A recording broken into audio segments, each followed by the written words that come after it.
Μα δεν φαίνεται, άμα δεν είναι φαλκαφανέσαι, παιδί μου, ξέρεις. Δηλαδή τώρα αυτό... Όχι, εντάξει μου, αφού δουλειά άλλες. Θα λέμε μαλακίες.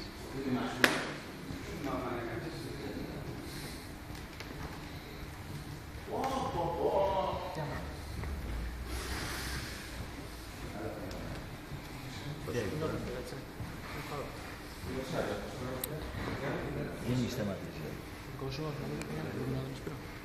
Δεν κουνιόταν αυτός.